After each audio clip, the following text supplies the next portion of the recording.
Good evening, everyone, and thank you very much for being here for Sentebale, a charity that myself and Prince Seeiso created all the way back in 2006 to honour our mother's legacy in supporting those affected by HIV and AIDS.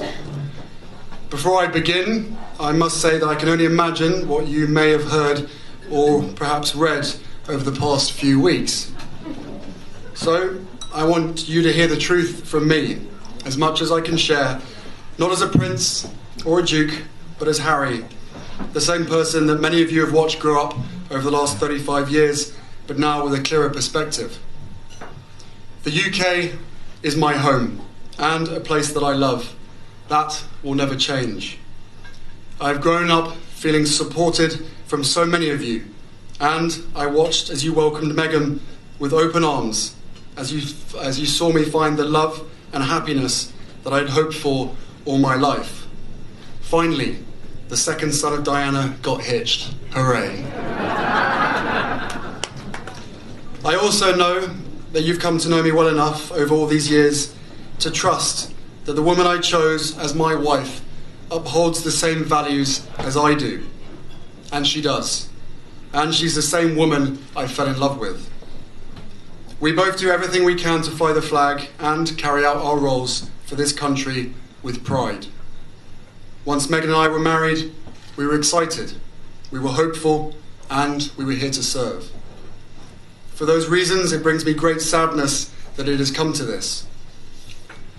The decision that I have made for my wife and I to step back is not one I made lightly. It was so many months of talks after so many years of challenges. And I know I haven't always gotten it right, but as far as this goes, there really was no other option. What I want to make clear is, we're not walking away. And we certainly aren't walking away from you.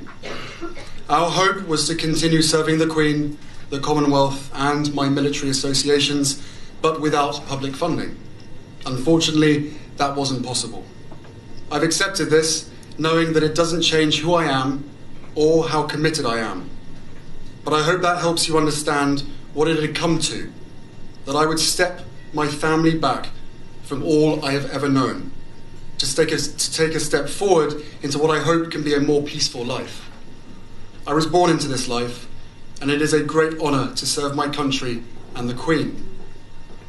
When I lost my mum 23 years ago, you took me under your wing. You looked out for me for so long, but the media is a powerful force.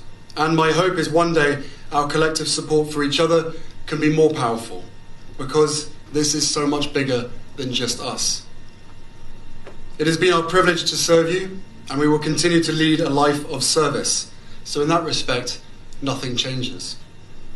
It has also been a privilege to meet so many of you and to feel your excitement for our son Archie, who saw snow for the first time the other day and thought it was bloody brilliant.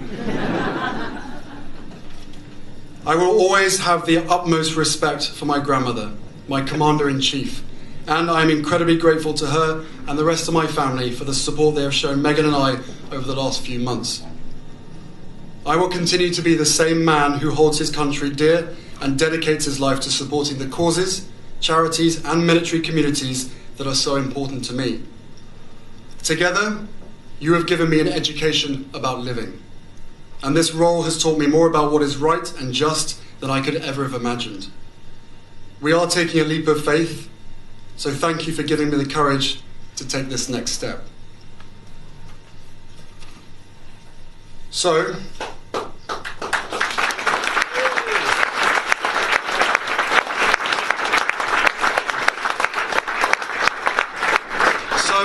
welcome to Richard's Garden, minus the fountain.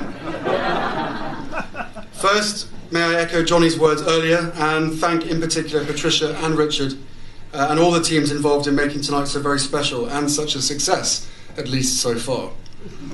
And thank you also for turning up.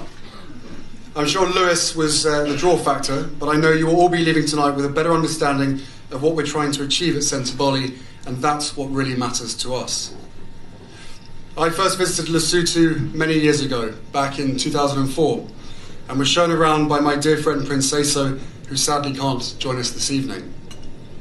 Struck by the hardship and challenges so many children faced, and with the support of local partners, we set up Centre Bali 2 years later. The word Centre Bali means forget-me-not in Sesotho, and also serves as a memory of both Princesa's mother as well as my own. Since the beginning, we've developed a series of programs and created the purpose-built Mamahato Centre to help a generation of children break through the stigma that is allowing the HIV epidemic to thrive. Half of those children had lost either one or both of their parents to the virus.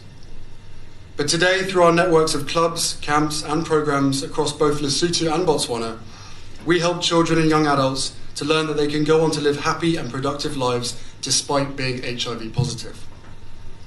We teach them that this human immunodeficiency virus doesn't have to be a death sentence for anyone anymore, and that the real enemy we are fighting is stigma and the antiquated attitudes that work against young people coming forward when wanting to take an HIV test. This is relevant in every part of the world today, including here in the UK, where there are an estimated 110,000 people living with HIV. Here, I can't not mention my dear friend Gareth Thomas, who in my mind has quite literally changed the way people think about HIV. So, thank you, bud.